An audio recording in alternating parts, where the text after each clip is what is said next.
So, so you do a bit of Googling to get some statistics.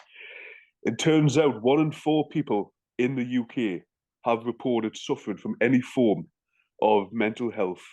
And every week, 1 in 6 people report depression and anxiety. And if you think how many people are in the UK and how Uh, many 1 in 6 and 1 in 4 is, that's a hell of a lot, big number. Damn. Yeah, I mean, I've heard that there's 1 in 3 people have neurodiverse conditions, but most are actually unaware of it. I mean, I didn't know that fact. yeah, but I don't think it counts if you're in a room of people who already have neurodiverse conditions because then you beat those odds. Yeah, that is true. And plus, I Yeah, think for the neurodiverse things, a lot of people will not grow up to learn about what they are, and they'll just go the whole life and not understand. That's why last year I remember seeing on, I think it was Lorraine, there was a few times in that year where there was people going on saying they've just been diagnosed with autism at the age of 50 yeah, pretty because much. they never knew what it was growing up. Most of them And be female as well. there were every single one was female. Yeah, there's just a Even look at lack of celebrities like diagnostic. there is. Look at celebrities like Paddy McGuinness, Paddy McGuinness's wife, ex-wife. She just got diagnosed and she was like what 40,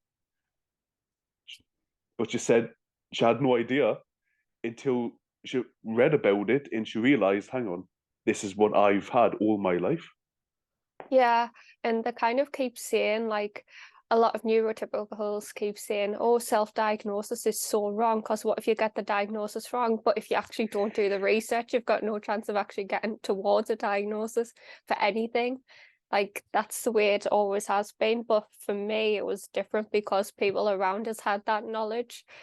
Mostly my friends and my friends' parents. They were like, oh, I knew from the first time I met you. And I'm like, hold up, what?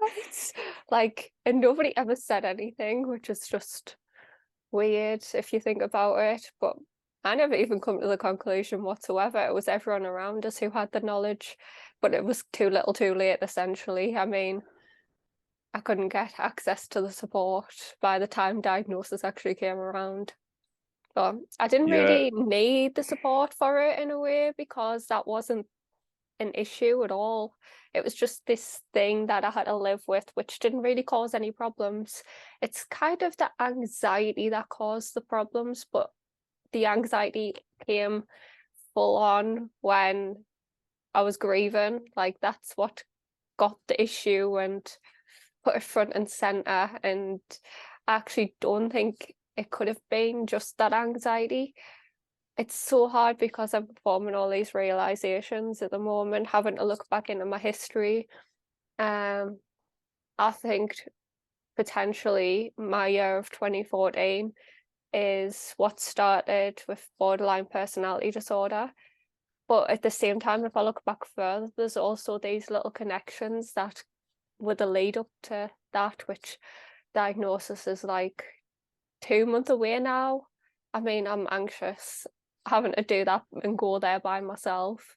But yeah, I'm kind of scared because it's a scary thing. And I'm scared that because I've been put on other antidepressants again, that they're going to cover up the issues by the time they work. And then I'm just going to be stuck with like nothing. Yeah. do you think if you have the actual diagnosis of this and not just, oh, this is what I have, as in the research I've done, if you have the actual diagnosis, do you think that will ease some of the anxiety to be like, I'm not crazy, I'm actually borderline personality? Yeah, pretty much because when I went to my GP with the problems, he just gaslighted us for an entire year. And it's just like you don't have the knowledge there to actually say that it isn't this certain thing. So why dismiss it? Like, surely you should just refer it if it's serious enough to someone who knows what they're talking about instead of just being like, yes, you're autistic and you're also anxious. That's it. Like, No, I have dealt with these, even undiagnosed, for years. I know there's a difference between one thing and voices that are like, die, like, please just die. Like, I'm like, whoa, I'm like, where did that come from? It's almost like being possessed and like there's a demon inside your head because it's like, this is not my voice. I'm like, I know me, and I was talking to myself earlier, like as you do, as a normal person, and I was like, oh my God, I'm like, I know the voices in my head because me is like, yes, bitch, like, look at you, you iconic queen, and stuff like that. But then this other voice is just like, I could be sitting there and it's like, you want to do it, and I'm like, what? And it's like, you want to do it. Like, go on. Like, that food in front of you, eat it and throw up. I'm like, but I don't want to. It's like, but you do. You want to do it. I'm like, oh, I'm like, no, I'm not going to do it. I'm not going to do it. Like, it's these thoughts that are like really intrusive and they're so dark. Like, there's times when I've been in like psychosis because of things like it'll take what I love so bad, like the X-Files, like, oh, I love the X-Files. And on the darkest of nights, I'll be like, you hate it. You hate it so much. And then it'll torment my mind. And it's like it'll put us into these positions where it's like crazy and it's like almost being possessed myself because it's like I want to attack my outside and like just like it's Would just you describe it as there are thoughts in your head, but they're not really your thoughts? It's like somebody else's thoughts coming in, and you're like, well, this isn't what I am.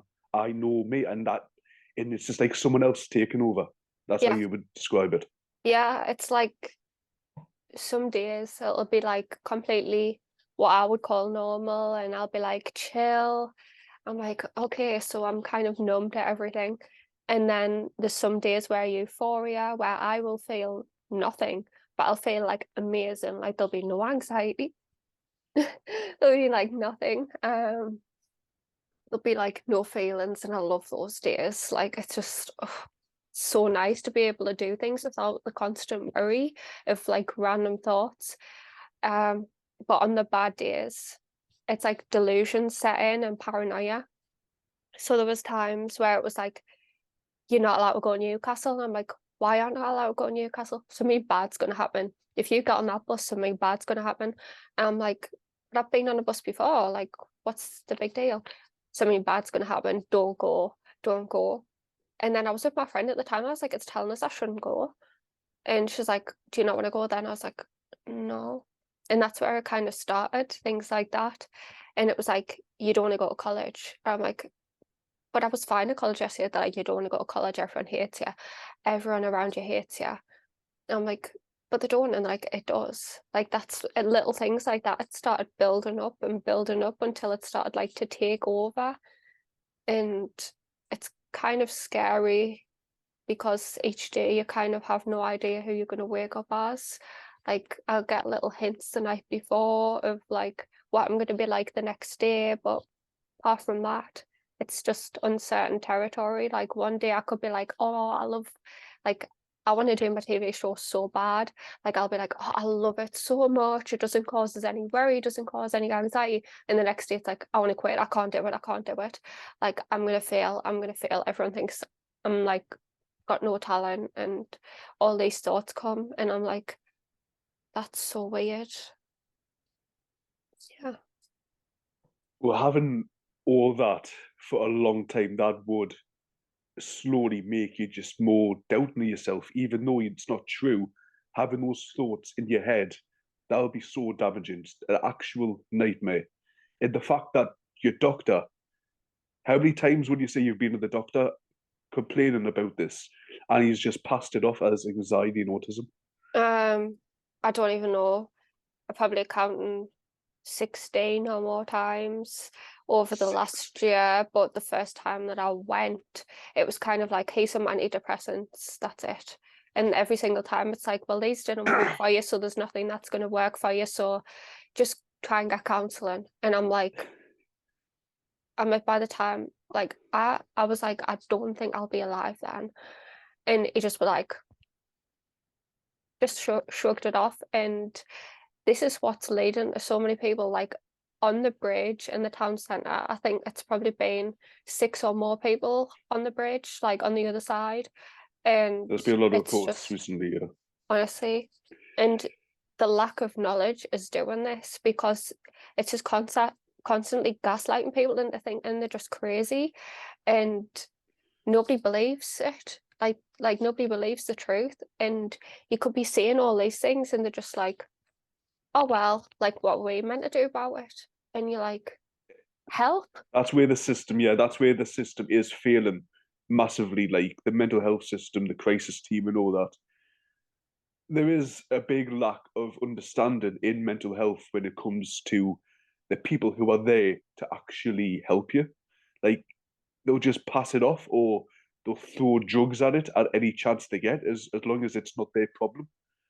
And they think they're doing some good, but in reality, they're not. Like in the system, if you do not, if you can only get help if you say you're going to kill yourself. That's the only time they'll actually be like, oh, well, we don't want you to do that. And No, the for to have actual to get that, to have to get it that far, to where the only time they actually step in is just it's mad. It's no, they won't even mad how the help you system by goes. just saying it. They won't help you by They won't no. help you. So, like, I was so helpless. Like, I didn't know what to do. And I've got videos on my TikTok of when I got told that, like, oh, they think it might be bipolar. And it turns out it's probably not bipolar. It's actually borderline personality disorder, because they're so similar in, like, criteria. And it was the nurse who picked up on that. She went, have you ever thought, like, it could be? And I'm like, no. And she got dismissed as well. So I feel sorry for her. But the truth is, I went to my cousin, and he's been a mental health nurse for decades. And he was saying to us, and this is insider knowledge, that you have to actually try to, you know, attempt Yeah, to actually be taken seriously enough to get the help. Like, it's just saying it isn't even, like, it was like, tell him all this stuff and how you would do it, and still didn't care. Like, and my cousin literally rang him up and was like, you need to do something, because I've seen crisis and that is crisis. And he literally said he had no knowledge of mental health at all to him. So it was kind of like, wow. And I was so scared. Like, I was paranoid that even just saying that there was something else wrong, that they were going to throw us in like Cherry Knocker, and Cherry Knocker, Cherry Knoll was an asylum, just like a mental health hospital. That's what I was like, so scared. Like, I was so like paranoid. And they're like, my cousin, he was like, they won't do that because there's no beds. There's literally no beds in them at all. That's how bad it's gotten. jeez. Yeah, there's no space for like people. And like the only people, like, he told us if it gets bad to ring initial response service, and that's only launched like in the last year or so. And a Do lot you of want to people talk a bit don't more know. about the initial response, so for those who listen who don't know about it, to know It's what it is? it's basically like a helpline, and it puts you through to mental health professionals, and you'll just like explain your circumstances and say what's happening, and they will pass your details on, and you'll probably get a call back by like a mental health nurse or like a professional within like the same day, and usually they can help you. Like, if it's like towards diagnosis and things like that, they will try and get you that. And that's how I got mine, after I was refused referral quite a few times. And yeah, that's how I managed to get my referral to get diagnosed within like, I mean, it got moved up because the waiting list was July. And bear in mind, like, I got the first call, I don't even know, I can't even keep track of the time, but it's been since probably October, November. And it was like, oh, July. And I'm like, oh my God, I'm like, that's a long time. But luckily it got moved up, because I got a call the next day saying someone had, like, I don't know, clearly cancelled their appointment. So mine's April, and like, I can't even think of how long it'll take, because when I was like, when I first got that, I was like, how am I meant to be alive then? Like, how am I meant to, you know, how am I meant to cope when I get no support?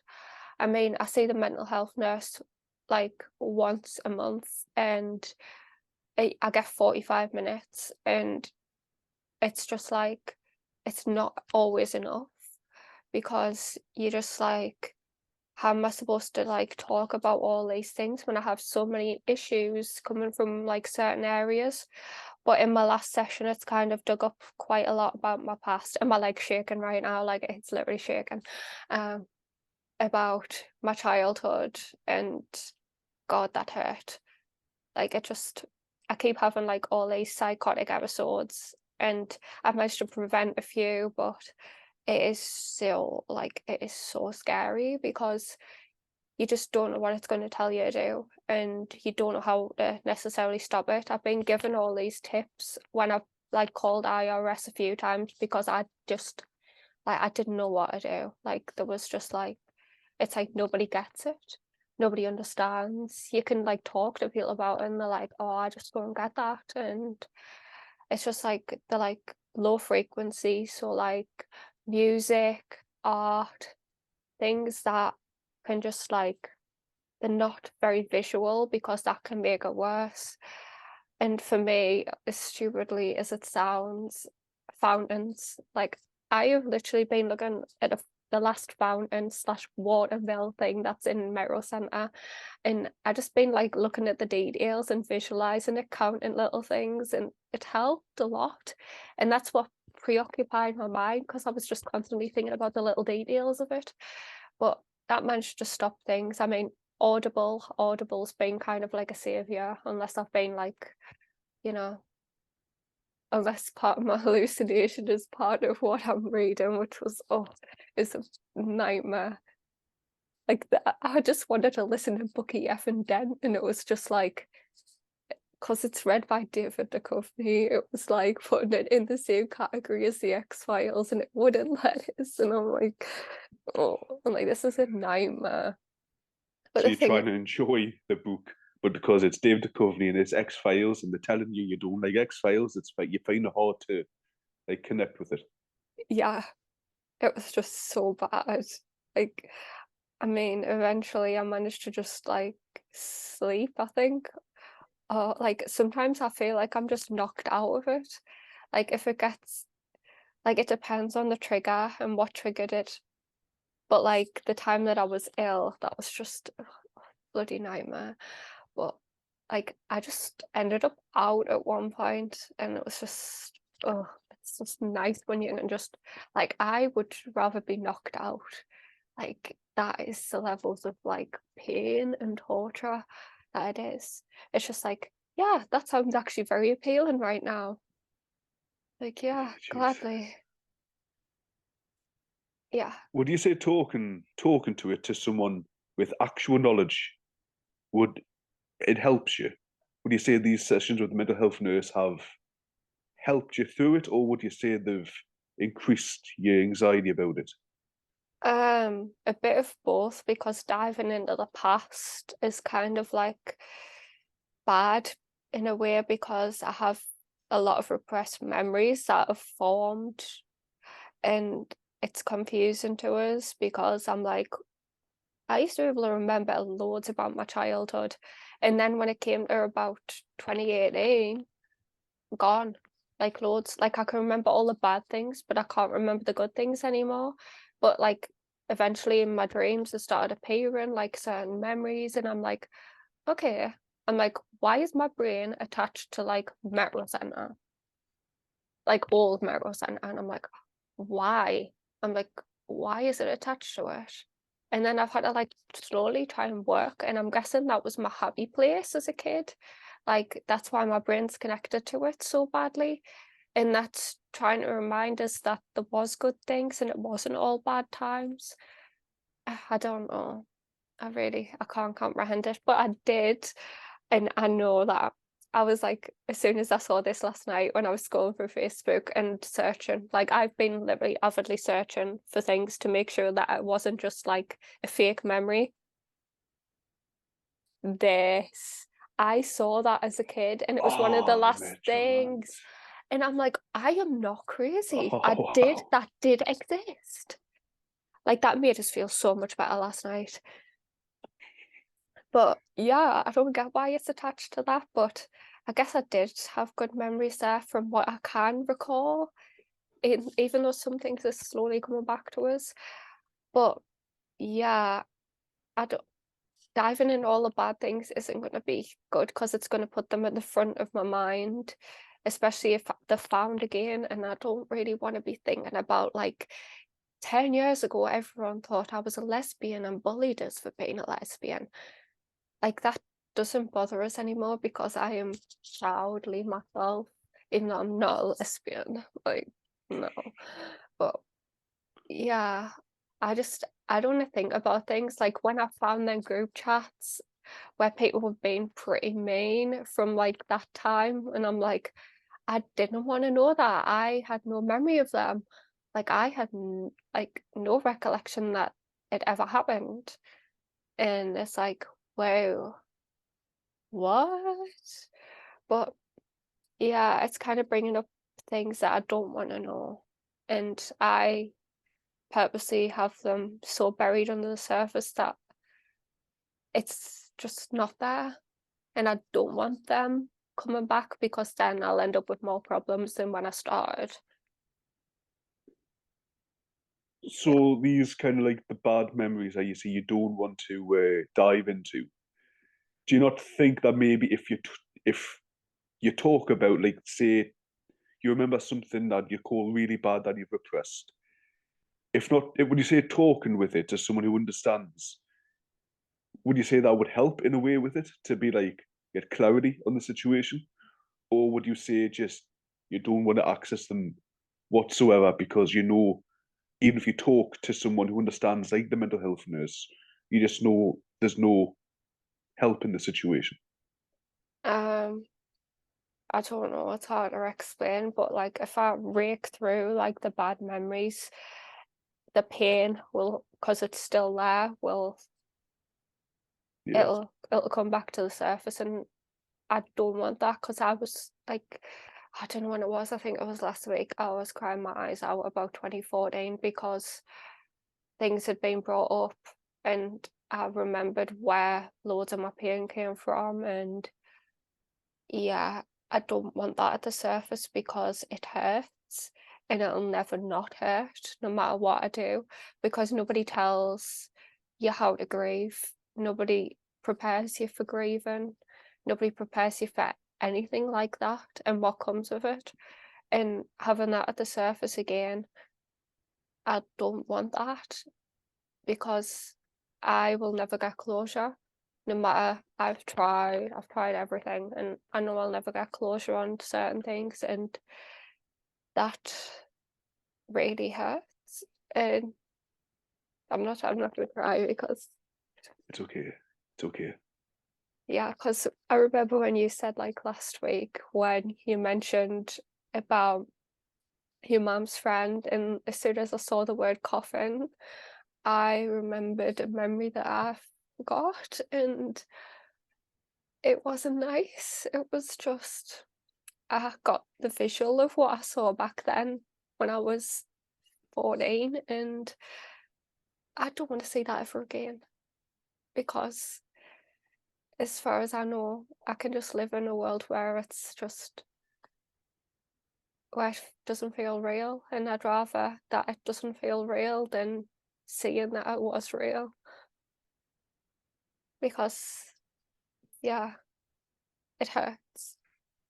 And I felt Well, like 2014 me went through so much in like such a little time that it just caused so much damage that I don't know if it can ever be fully repaired because nobody ever tells you how to deal with it. And yeah, well, the thing about grief is you can't really prepare for it. Like You can't say to someone like prepare for it. It just it happens. And the thing about it is it works so weirdly. It affects everyone differently. Like each person when they go through grief of losing someone, it just hits some people, it hits them straight away. They'll just be out of it. They'll be upset, depressed, and but for some, it takes a while to sink in. Like for me, speaking about my mum's friend, it wasn't until after the funeral, which was almost a month before, like almost it was just under a month from when she actually did die, and the funeral, and from when she did die to the funeral, it didn't really hit us. Like I felt like my head was fuzzy all the time, but it wasn't until after the funeral that I'm sat there thinking, like she's actually gone, she's never coming back, and that's when it hit us. It hit us as soon as I got home from the funeral, and it was just horrible, just constantly being upset. Yeah, for me, on the morning I couldn't sleep and I'd been up the entire night and I didn't understand why. And it just felt like there was something wrong that morning and I didn't know. And yeah, it's like when I found out, I was devastated. And my friend was sleeping over that morning and I just ruined it. I ruined that day for them. And I just didn't know what to do because I'm like, it can't be real. And yeah, I just like it's so vivid in my mind. And it's been like, it's 9 years this year. And it's just like, it's still like yesterday. It's still so fresh. And I can remember almost the entire day because it's just there. And I wish I didn't remember it like it was yesterday because I shouldn't. You'll always remember it. Like Yeah. blooming out what my dad died 12 years ago, and I can still remember that full day from morning to night. I can remember every step I took, the activity I did. I remember getting on the bus with my granddad going to Newcastle, going into JG Windows, going down the stairs, looking around. I still remember every single detail. It never leaves your mind. When you find something like that out, it never leaves your mind. You always remember it, It's just which weird. it But sucks you. it's like that's the one that I can remember the most of in comparison to anybody else's. And it's like a bizarre thing in the way because it's like, I don't know. I think it's because although like the ones that followed were family, I didn't always see them every day, whereas I saw her every single day of probably my entire life. And for someone to be there every day and then never again, it just leaves a massive hole. And I have like memories here and there of things and I'll treasure them, but it's just there was never closure because it just like after that day everything changed. My entire life was just gone. Like everything just fell apart.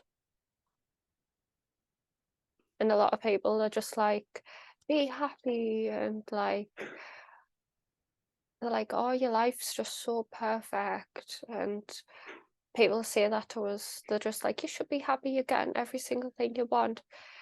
When the truth is, all I want is to not feel pain and to not have trauma and to not have to carry around no matter what. And it's like just because good things have happened doesn't mean that all the pain I'm feeling is over and it's just going to magically disappear because it won't. And That's it's what I just, don't get is when people say be happy. Like they don't know what's where you've went through. So why are they quick to like they always judge? Like if you say, oh, you're depressed or something, they say, well, shut up, as if it's as easy as to just put on a smile, as if it's easy as the click of a finger. So, oh, I'm cured, I'm happy. All of a sudden.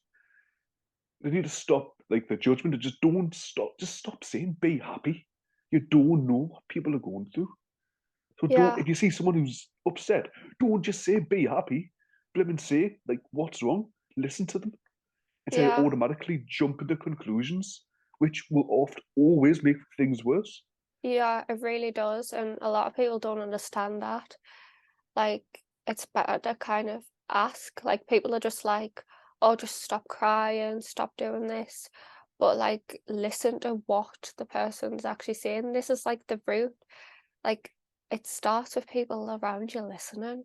And if they don't listen, then they're really not worth having, because to just jump to like some drastic conclusion over one thing, it's just not going to help a person, and it just ultimately makes them worse. And you can't tell people that what they should feel, because the truth is you have no idea. Exactly. It's like you don't know what it's like for each person. And it's just like over like the last year, and it's just like you should be happy, and I'm like, I can't be happy until I get something like closure, or like something that's clarity on my situation, or that I can generally feel stuff again the way I'm meant to feel. That's when I'll be happy. When I can wake up one day and not have a voice in my head telling us all these things that I don't want. Like, that is the day that I will genuinely be good and happy, and I'm hoping that it'll be soon, because it's dark, and I know there'll be a light at the end of the tunnel, and hopefully that's not the light at the end of the Yeah, tunnel. not that light. No, not that Just to light. clear it, not that light. But yeah, I'm just hoping like the sun will shine again, and the storm will be gone for a while like it used to be, because I look back and I'm thinking, damn, I've really took everything for granted. But yeah, I want her back. I want that girl back so badly. She she was just everything that I took for granted today. Yeah, I was gonna like talk about a song that I wrote about what it's like living in my head, which I wrote. God, I don't even know when I wrote it. Probably like 2018, 2019, when I was going through it. And it's like, oh my God, um, that You can talk voice about it, go on. inside my head. I guess I should walk away, but I can't move from my bed, thinking about the words the haters once said. Had dreams but felt unworthy, overthinking I'm still hurting, on the bathroom floor wondering if I can ever get up again. It's like I'm living with darkness, feeling lost and finding my way, surrounded by the fears of talking. Sometimes I just need space. I live like nothing's wrong, but I'm learning to be strong. I thought that out on purpose. It's like I'm living with darkness. I won't let it take over me. Yeah, that's probably the worst ever version of it, because I've got cold again. But Oh, criminal. yeah, Lucky, I'm still getting over the one I had 3 weeks ago. but yeah, that song I put "I'm Learning to Be Strong" in there to reference the song that I wrote the other one. But yeah, that was wrote at a pretty dark time. Yeah, it's pretty special, and I put it in there. Yeah, Well, I'm it's glad I good. made the Like, note. well, creativity in writing can be a good way to get like how you're feeling. Like, if you don't want to talk to someone, write it down. Song wise, a good way to be creative is to write what you're feeling, your emotions down, which that's a perfect example of a good way to do that. Yeah, I mean, that's what I've done most of the time around 2018. It's just I couldn't really write the way I conventionally do. Kind of like the same as now, because I can't really do it the same as I used to. But It helps. I mean, I've wrote quite a few songs this week and they're all dark and depressing. But yeah, wow, very dark. Very, very Very dark. dark. Yeah, I'm gonna keep that one's reserved for another time and probably for Muddy Blues, but Mm. yeah, without that show and like conventionally the way it was originally, I don't think I would have survived school. And now it's kind of like the thing because it's more real that that's also like a drowning us. But Would it you say depends on the creating a day. show in school? Sorry. Would you say creating the show when you were in school as that outlet that helped a lot? Because you just said if you didn't have it. So would you say that helped you get through the worst times when you were in school, Yeah, as but opposed you didn't have it? yeah, but technically because of what the subject's about now, it's very fresh, so it hurts. Mm. Yeah, and I think I've sometimes made it too personal that I know it can hurt us. And yeah, stupid me. Stupid me doing it so accurate to my own life. But yeah, It could be classed as semi-autobiographical then, pretty in much. that kind of sense, yeah. But to be fair, a Should have lot of known people do. better. A lot of people do have, like, people like filmmakers know that they do have. If you go and see some of their films, they do use bits of their life, almost semi-autobiographical, like that. Like Steven Spielberg's new film, The Fableman, that's based on his life growing up in his childhood, in his teenagehood, and Hmm. his early adulthood. He's just used like kind of fantasy to create a film with basic plots of his life, but change it to where it's not actually his life, but it's what happened to him. So I Yeah, think what you've done there is basically the same as what he did. You've took bits of your life, added them into this show, but they changed it to where it's not you, but it's basically what you went through. yeah, So I think that's a good way to get everything out. yeah. But then having to play that character is, Yeah, having a yeah, play. that's going to be the challenge. How do I do this without triggering myself? But Yeah, yeah, we're going to have to wrap it up because there's 2 minutes left. 2 minutes. Yeah, so what can we Okay, if sum I up in 2 minutes? sum up, I'm going to say if you're watching this now and you have no idea about mental health or anything like that, take time to educate yourself. So if you see someone with like say symptoms of depression, you know, I'll message this person. I'll drop them a message, see how they're doing. And that goes for anyone. If you've got a friend who you haven't messaged in a while, or you've noticed they've been quiet, message them. You never Mm, know. That one message might be a big breakthrough for them. They might think they're alone. They get a message off you. That's the whole day or week made. yeah, I feel that because everyone has, well, I don't think it's everyone, but like if your favorite person or something like that messages you, and it just can be like a turning point, like someone It can be. unexpected. And like I know for when I used to get like certain messages from, that certain person, he Mm. knows who I'm talking about. Um, yeah, that used to make my day just like we used to turn it around because it was like I'm like, yay, like anything is better than nothing, than silence.